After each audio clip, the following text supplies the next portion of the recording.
So hello दोस्तों, स्वागत है आप सबका मेरे यूट्यूब चैनल रोहिणी क्लासेस में।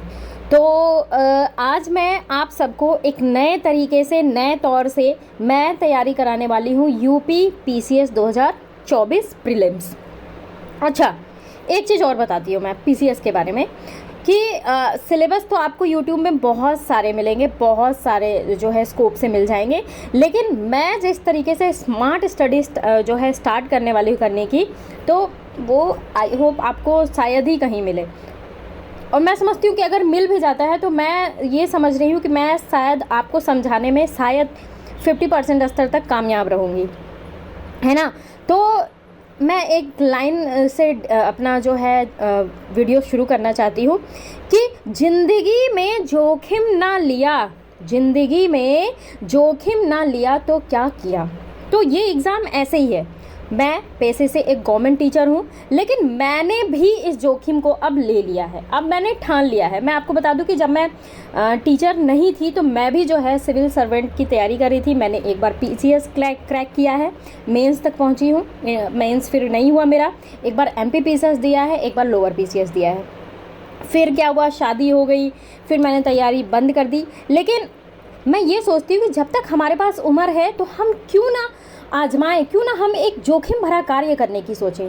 तो मैंने तो सोच लिया है, और आप लोग भी ठान लीजिए। जो वर्किंग है, बेसिकली मैं उनकी बात कर रही हूँ, जो वर्किंग है, अगर उनके भी जहन में अगर सपना भरा हुआ है कि काश मैं जो है तैयारी करके बन पाई होती, मेरा ये सपना था, तो वो कर सकते हैं, है ना। तो चलिए आज के वीडियो को स्टार्ट करते हैं। The most popular topic fundamental rights. और इससे क्वेश्चन ना बहुत ही पुट ऑन होते हैं। आप जो है प्रीवियस ईयर क्वेश्चन पेपर उठा के देखो, फंडामेंटल राइट के भाग, है ना, फंडामेंटल राइट्स के इतने सारे आर्टिकल्स हैं, तो जो भी 6 आर्टिकल्स हैं, इनसे क्वेश्चन बनते ही बनते हैं। और सबसे बड़ा जो क्वेश्चन बनता है वो मैं आज आपको बताने वाली हूँ, ठीक है। तो चलिए बिना किसी देरी के स्टार्ट करते हैं आज का वीडियो। तो हम बात करेंगे फंडामेंटल राइट्स की। मैं अपना पेन चालू कर लूँ। हाँ, तो हम बात करेंगे फंडामेंटल राइट्स के बारे में। आगे बढ़ने से पहले मैं आपको बता दूं कि फंडामेंटल राइट एक्चुअल मीनिंग क्या है इसकी, ठीक है। देखिए, मूल अधिकार की बेसिकली मैं विशेषता नहीं बताऊँ, लेकिन मोटे तौर पे मैं आपको बता दूं कि ये जो है ना, इंडियन पॉलिटी की दृष्टि से मूल अधिकार जो है, इसकी बहुत सारी विशेषताएं हैं। अगर मैं आपको सबसे ज़्यादा इम्पोर्टेंट विशेषताएं के बारे में बात करूं, तो मूल अधिकार जो होता है, ध्यान रखेंगे, मूल अधिकार जो व्यक्ति के पूर्ण मानसिक, भौतिक, नैतिक विकास के लिए आवश्यक होती है, ठीक है। शेष सारे अधिकार जो है संबंध हमेशा नहीं कहा जा सकता है, लेकिन ये जो हमारे फंडामेंटल राइट्स हैं, इससे हमारा पूर्ण मानसिक, भौतिक, नैतिक विकास जुड़ा हुआ है। मूल अधिकार देश की मौलिक विधि यानी कि संविधान में जो उल्लिखित है ना, वो होते हैं, और ये संविधान के द्वारा ही रक्षित होते हैं, ठीक है। इन्हीं जैसे कि सुप्रीम कोर्ट को जो है इसका रक्षा करने का वो बनाया गया है। अब देखिए, आमतौर पर मूल अधिकार सिर्फ एग्जीक्यूटिव यानी कि कार्यपालिका की शक्ति को मर्यादित नहीं करती, बल्कि ये विधानमंडल की शक्ति को भी नियंत्रित करती है, ठीक है। ये तो थी बात भाई मूल अधिकार की। अच्छा, एक चीज़ मैं आपको और बताना चाहूँगी कि सभी कानूनी अधिकार मूल अधिकार नहीं होते। मैं आपको इम्पोर्टेंट एक पॉइंट बताऊँ, उपभोक्ता अधिकार, ध्यान रखेंगे, कंज्यूमर राइट, तो ये तो कानूनी अधिकार है, लेकिन मूल अधिकार नहीं है। यानी कि क्या कहने का मतलब है, जितने भी कानूनी अधिकार होते हैं वो मूल अधिकार नहीं होते हैं, ठीक है। दूसरी चीज़, मूल अधिकार नकारात्मक भी हो सकते हैं और सकारात्मक भी हो सकते हैं, ठीक। कैसे, ये भी मैं आपको बता दूं। देखिए, उनका स्वरूप जो होता है ना, वो नेचुरल राइट्स यानी कि प्राकृतिक अधिकारों की तरह हो सकता है, और सामान्य कानूनी और लीगल राइट्स की तरह भी हो सकता है। अब ये इस बात पर डिपेंड करता है ना कि जो देश है, इसकी राज्य व्यवस्था का स्वरूप कैसा है। अच्छा, ये बात करेंगे, मूल अधिकार तो हम पढ़ रहे हैं, बात हम इसकी करते हैं कि आखिर इसकी आवश्यकता, आखिर इसकी नीड पड़ी क्यों हमारे भारत में। ये भी तो जानना जरूरी है कि आखिर फंडामेंटल राइट ऐसा क्या हुआ कि लाना जरूरी हो गया। आप सभी को पता है कि भारत की अधिकांश जनसंख्या निरक्षर होने के कारण अपने राजनीतिक हित, अपने राजनीतिक अधिकार को नहीं समझती थी, और इसलिए ये खतरा जो है ना लगातार विद्यमान था कि कहीं राज्य उसके मूल अधिकारों का हनन न कर दे। आप जानिए कि हमारे देश में संसदीय शासन प्रणाली है, यानी कि पार्लियामेंट्री सिस्टम है, और इस सिस्टम में ना ये खतरा और भी ज़्यादा बढ़ जाता है कि जो कार्यपालिका का विधायिका में बहुमत होता है, आप सभी को पता है। जिसका मतलब क्या हुआ? जिसका मतलब ये हुआ कि सरकार जो है संसदीय बहुमत का प्रयोग करके मूल अधिकारों को छीनने वाला कानून बना सकती है। अभी मैं कई वादों के बारे में भी बात करूंगी, जैसे शंकरी प्रसाद वाद, सज्जन गोलकनाथ, केशवानंद भारती, मिनर्वा मिल्स, इन सब के बारे में बाद में बात करूंगी। दूसरी चीज, भारत में आप सभी को पता है कि धार्मिक और नस्लीय वैविध्य है, अनेकता में एकता इसीलिए कहा जाता है। अल्पसंख्यक वर्ग भी है, ठीक है।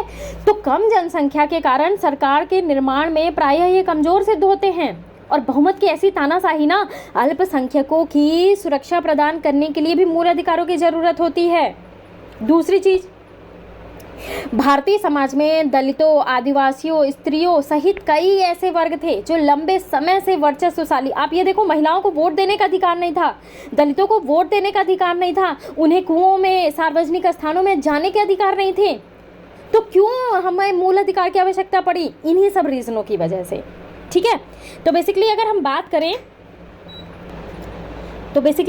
करें तो अनुच्छेद 12 से लेके 35 तक हमारे मूल अधिकार का उल्लेख है, जिसमें से मैं आपको बता दूं कि 14 से 32 तक जो है इसमें विशिष्ट मूल अधिकार वर्णित है। ध्यान रखेंगे, 14 से 32 जो है इसमें विशिष्ट मूल अधिकार वर्णित है, ठीक है। बात करूंगी मैं और 44वां संविधान संशोधन 1978, बहुत इंपॉर्टेंट पॉइंट है कि 44वां संविधान संशोधन 1978 द्वारा संपत्ति के अधिकार को हटा दिया गया। अब जो है मूल अधिकार 6 है, ठीक है। तो 2 क्वेश्चन आपके कंप्लीट हो गए कि संपत्ति का अधिकार को किस संविधान संशोधन के तहत हटाया गया, तो 44वें संविधान संशोधन के तहत, और दूसरा संपत्ति के अधिकार को डाला किस में गया? वैधानिक अधिकार के अंतर्गत डाला गया, ठीक है। अब कितने मौलिक अधिकार रह गए हैं? 6 रह गए हैं। तो पहले हम थोड़ा सा मूल अधिकार देख लेते हैं कौन कौन से हैं, 6, इसके बाद हम आगे बढ़ते हैं। तो पहला है समता का अधिकार, यानी कि राइट टू इक्वालिटी। क्या? Right to equality.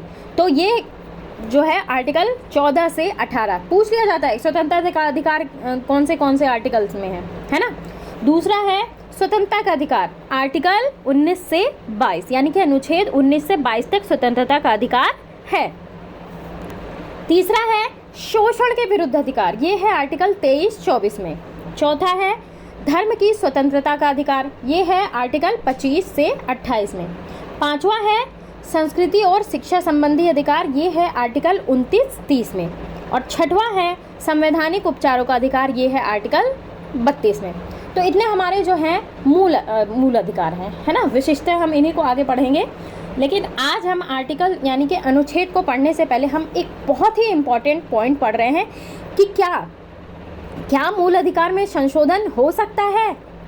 क्या हम इसमें संशोधन कर सकते हैं? हम क्या पार्लियामेंट इसमें संशोधन कर सकती है ना। तो देखिए, भारतीय संसद और न्यायपालिका में जो है इस प्रश्न पर बार बार टकराव की स्थिति उत्पन्न हुई कि मूल अधिकारों को आर्टिकल 368 में भी मैं आपको बता दूं कि इसमें संविधान संशोधन है।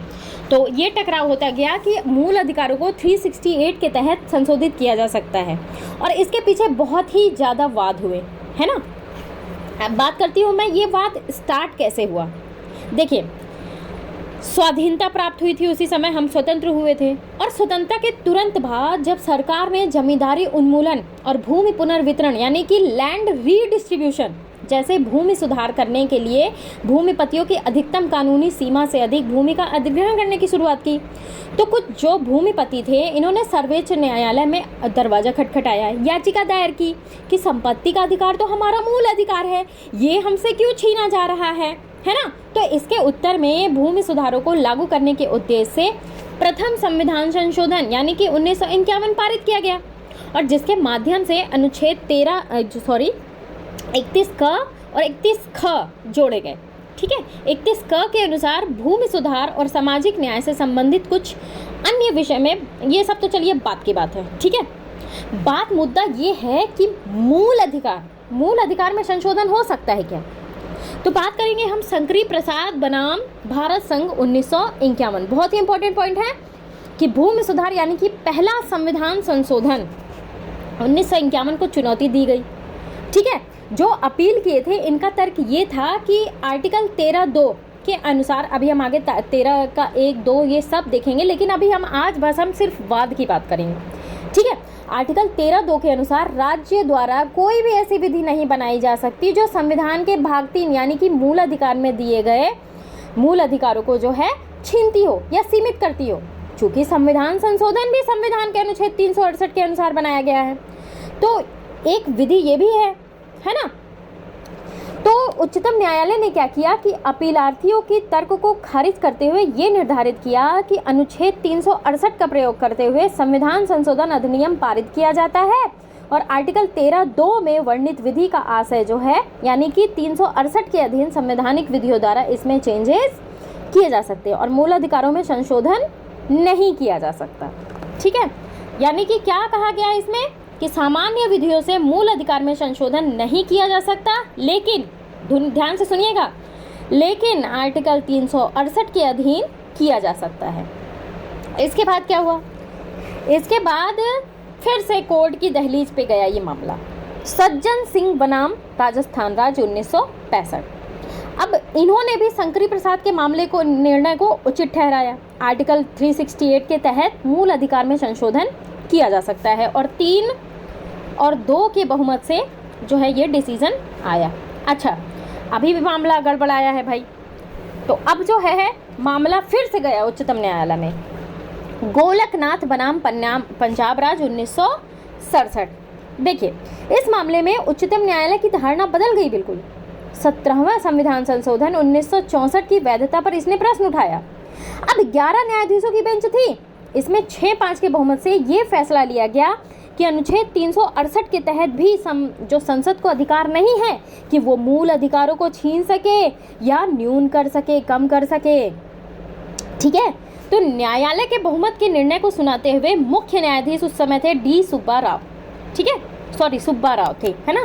तो इन्होंने कहा कि 368 के तहत भी मूल अधिकार को जो है कम नहीं किया जा सकता है, ना ही छीना जा सकता है। अब उस समय तो केंद्र सरकार में थी भाई इंदिरा गांधी जी, है ना। तो इन्होंने क्या किया कि इन्होंने सर्वोच्च न्यायालय के इस डिसीजन को अपने विपरीत यानी कि प्रतिकूल माना और 1971 के चुनावों के जीतने के तुरंत बाद इंदिरा गांधी ने क्या लाया? 24वां संविधान संशोधन 1971 पारित किया, ठीक है। सुनते जाइएगा, बहुत ही दिलचस्प कहानी है ना। और इसमें इंदिरा गांधी जी ने आर्टिकल 13 में 13(4) जोड़ा, ठीक है। क्या जोड़ा? 13 का 4 जोड़ा, ठीक है। 13 का 4 जोड़ा 24वां संविधान संशोधन, है ना। इसके अंतर्गत जो है होने वाले संविधान संशोधन पर लागू नहीं होती। अच्छा, ये भी ठीक है, आगे बढ़ते हैं। अब आए the most important point, Kesavananda Bharati बनाम केरल राज्य 1973। ये फिर से वाद गया सुप्रीम कोर्ट में, केशवानंद भारती बनाम केरल राज्य, ठीक है। इसमें पीठ कितने की थी? 13 न्यायाधीशों की पीठ थी और 7-6 के बहुमत से निर्णय क्या आया? देखिए, निर्णय क्या आया कि 24वां संविधान संशोधन अधिनियम वैध है, यानी कि जो संसद है अनुच्छेद 368 के तहत मूल अधिकारों का संशोधन करने के लिए उतनी ही सक्षम है जितनी कि संविधान के किसी अन्य भाग का। यानी कि ये स्पष्ट है कि इसने जो है गोलकनाथ का जो मामला था उसके निर्णय को उलट दिया, ठीक है, जिसके अनुसार संसद जो है मूल अधिकार को न तो छीन सकती है और ना ही न्यून कर सकती है। ये गोलकनाथ का बयान आया था जो कि केशवानंद भारती ने पलट दिया। लेकिन ध्यान रखेंगे, लेकिन संसद जो है संविधान संशोधन करके संविधान के आधारभूत ढांचे को प्रभावित नहीं कर सकती। वह जो है संविधान के आधारभूत ढांचे को न तो काट छांट सकती है और न ही नष्ट कर सकती। यानी कि बेसिकली ये स्पष्ट हो गया कि ये जो निर्णय है, इस निर्णय के माध्यम से उच्चतम न्यायालय ने संविधान के आधारभूत ढांचे की धारणा यानी कि doctrine of the basic structure of constitution प्रस्तुत किया, ठीक है। अब देखिए, अब केंद्र सरकार और संसद संविधान के मूल ढांचे के सिद्धांत से सहमत नहीं थे। उनका मानना ये था कि संविधान सभा ने संविधान के कुछ हिस्सों को असंशोधनीय माना है। अब देखिए, केशवानंद भारती के वाद से भी गवर्नमेंट जो है बिल्कुल सहमत नहीं है। उन्हें तो अपना एकेश्वरवाद चाहिए, यानी कि मतलब उन्हीं का जो है तत्व रहे, है ना। फिर से मामला गया। अब आप ये देखो, फिर से मामला गया सुप्रीम कोर्ट में 1980 मिनर्वा मिल्स वर्सेस भारत संघ। अब इसमें क्या है, इसमें यह है कि न्यायालय ने अनुच्छेद 368 के खंड 4 और 5 को अवैध घोषित कर दिया। क्यों कर दिया ये भी मैं आपको बताती हूँ। क्योंकि ये दोनों खंड जो थे ना ये दोनों खंड थे संसद को संविधान संशोधन करने की असीमित शक्ति दे देते थे। अब भाई बहुमत की सरकार लेजिस्लेशन में भी है, केंद्र में भी है, वो तो चाहे जो भी इम्प्लीमेंट करा ले। अभी जैसे किसान बिल था ना, चाहे तो वो इम्प्लीमेंट कर सकती थी, लेकिन नहीं। इससे क्या था, इससे मूल अधिकारों का हनन होता है ना। तो इन्होंने फैसला ये दिया कि जो है असीमित शक्ति दे देता है संसद को, और न्यायिक पुनरीक्षण यानी कि जो भी जुडिशियल रिव्यू है इसकी शक्ति को विनाश कर देते थे, जबकि न्यायिक पुनरीक्षण का आधारभूत लक्षणों में शामिल है। अब देखिए इससे निष्कर्ष क्या निकला, निष्कर्ष ये निकला कि संसद मूल अधिकार में संशोधन कर सकती है। दूसरी चीज, न्यायालय को ये तय करने की शक्ति है कि किया गया जो संशोधन है वो आधारभूत लक्षण के विरुद्ध है या नहीं है। ध्यान रहे, है ना, है या नहीं है। और यदि ऐसा है तो क्या है, तो संशोधन उस सीमा तक खारिज कर दिया जाएगा जिस सीमा तक किसी आधारभूत लक्षण को नुकसान पहुंचाता हो, है ना। तीसरी चीज, अब जैसे देखिए ये आधारभूत जो लक्षण है ना, इसके आधार पर न्यायालय जो है उन्हीं अधिनियमों या संशोधनों को खारिज कर सकता है जो 24 अप्रैल 1973 के बाद पारित किए गए। यानी कि आधारभूत लक्षणों का सिद्धांत जो है वो रेट्रोस्पेक्टिव से नहीं, भविष्यलक्षी प्रभाव यानी कि प्रोस्पेक्टिव इफेक्ट से लागू किया गया है ना। तो यानी कि कहने का मतलब ये है कि स्थिति में परिवर्तन तभी आ सकता है। देखिए अगर इस वाद को भी बदलना है तो खंड की पीठ में जो है 13 से ज़्यादा जजेस का जो है फैसला आना चाहिए। अगर ये अब आगे जाके भी अगर न्यायालय में जाता है तभी परिवर्तन इसमें आ सकता है जब 13 से अधिक न्यायाधीश की कोई न्यायपीठ केशवानंद भारती मामले के निर्णय को पलट दे, ठीक है, और संविधान के आधारभूत ढांचे के सिद्धांत को अवैध घोषित कर दे। ये संख्या इसलिए चाहिए क्योंकि केशवानंद भारती मामले में 13 न्यायाधीशों की पीठ थी, है ना, और उसके फैसले को उससे बड़ी न्यायपीठ ही पलट सकती है। तो ये तो था आज का वाद, है ना। आगे के पार्ट में जो है हम बेसिकली बात करेंगे मूल अधिकार यानी कि समानता के अधिकार से हम स्टार्ट करेंगे। आई होप आज का वीडियो आपको बहुत ही अच्छा लगा होगा। गाइस जोखिम लीजिए क्योंकि मैंने भी लिया है, आप भी लीजिए, है ना, और जम के तैयारी करते हैं। ऐसा तो हो ही नहीं सकता है कि आपका ना निकले, है ना। तो कोशिश करने वालों की कभी हार नहीं होती। तो मैं तो आपसे यही कहूँगी। बाकी आप पढ़िए, मस्त रहिए, दुरुस्त रहिए, पढ़िए, खाइए पीजिए अच्छे से, गर्मी बहुत है, अपना ध्यान रखिए और पढ़िए भी। चलिए मिलते हैं अगले वीडियो में। Thank you very much.